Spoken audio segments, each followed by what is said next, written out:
Street's African-American base think the war's over. In 1999, white voter turnout was 10% higher than black voter turnout. Sam Katz today called for an end to racial politics and wrote a symbol defiantly against those who would use fear against him. On the train President Truman rode in his come-from-behind win, Sam Katz today predicted victory, called for an open new dialogue on race, and accused John Street of dividing the city and creating a false issue. Rely on national Democrats creating an illusion that this is a race about 2004 says everything that Philadelphians need to know about the weakness of their campaign and his candidacy. On Tuesday, an election about Philadelphia's future or about national politics. Who wins may ride on which track voters choose. Steve Highsmith, WB 17 News at 10. And with just one day left of campaign. Republicans, Claudia Gomez has the story.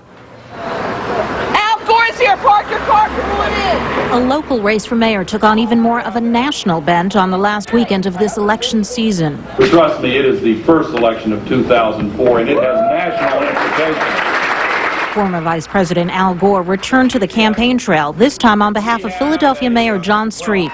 He told the crowd if they disagree with the Bush administration's policies, one of the most powerful things you can do is to make certain that the White House does not succeed in taking over Philadelphia this Tuesday. Gore's visit comes just 2 days after a similar one by former President Bill Clinton. The mayor seized both opportunities to once again tie his opponent to the current president. If a Republican ever got elected to the mayor's office in the city of Philadelphia now, that Republican's first duty and responsibility would be to work hard to get George Bush reelected. At the same time, Sam Katz struggled to keep the focus on local issues. Katz spent his day on what his campaign organizers called a whistle-stop train tour of the city. At this stop, Katz insisted a vote for him is not a vote for George W. Bush, an especially critical message for the Republican candidate in this overwhelmingly Democratic city. Al Gore doesn't know anything about Philadelphia because George Bush's name is not on the ballot. My name is on the ballot, and I think Al Gore is suggesting that Philadelphians won't be able to make an independent judgment. But with the Democratic Party circling the wagons around their embattled mayor, it may be tough for Katz to convince Democratic voters to ignore images like this one. On this last weekend before Election Day, both candidates realize this may be their last chance to sway undecided voters, the same voters who very well may decide the outcome of this election. In North Philadelphia, Claudia Gomez, Fox News. And to this point, no major report. Which is why we have pulled the plug on this event tonight. Aside from the confusion, both candidates made every minute count. Street brought in former Vice President Al Gore, their first stop, famous as Delhi, to meet up with Governor Ed Rendell. Al Gore is, he's a huge figure in Democratic politics and continues to inspire people. Gore also visited area churches. John Street is my friend. He is a good man, and don't let anybody tell you different. Sam Katz pulled out some stops of his own, including a whistle-stop train tour on the same train Harry Truman took in 1948. We are on the road to victory, and on Tuesday we're going to bring home a great victory for the people of Philadelphia. Oh, d'amore.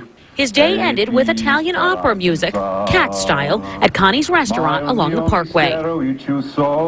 Two candidates running two very different campaigns. Now, Mayor John Street told us tonight that he's hoping Tuesday night will be a short night so he can declare a victory, as Sam Katz is saying 2003 will be his year.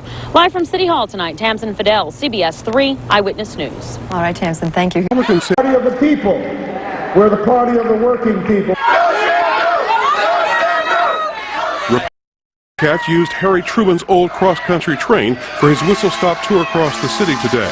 Katz must run strong among white voters in the Northeast, the Northwest, the River Wards, and South Philadelphia. Katz has drawn unprecedented union support and has made some inroads in black areas. Do we have the best Election Day army that a challenger to a Democratic incumbent has ever seen in this city? Katz's surrogates are not national figures like Al Gore, but they could prove effective on Tuesday.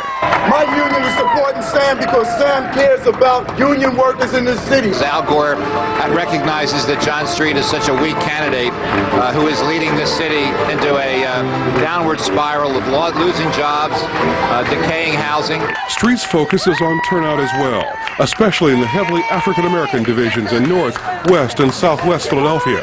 Reaction to the FBI probe has galvanized blacks and brought a lot of white liberal Democrats back home. The mayor has strong support from trade unions and the city's Democratic machine politicians determined to maintain their hold on City Hall's patronage system, which winds from City Hall through a network of job and contract-rich agencies and authorities. We're looking for a wonderful, wonderful November 4th and a great Democratic victory here in the city of Philadelphia. Rob, by the time the polls close on Tuesday night, both camps will have spent some $4 million on voter turnout. The race is now getting national and international attention.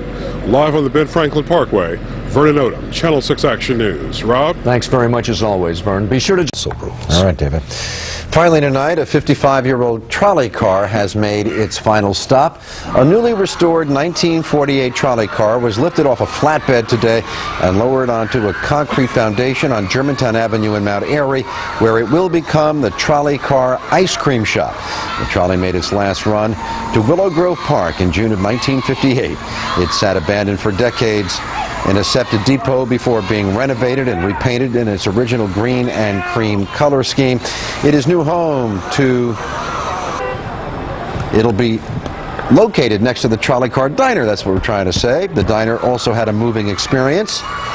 It was trucked into Mount Airy 3 years ago from Wilkes-Barre. The Trolley Car Ice Cream Shop will open in time for the prime ice cream eating season this July, and everybody was obviously delighted. World News Tonight is next.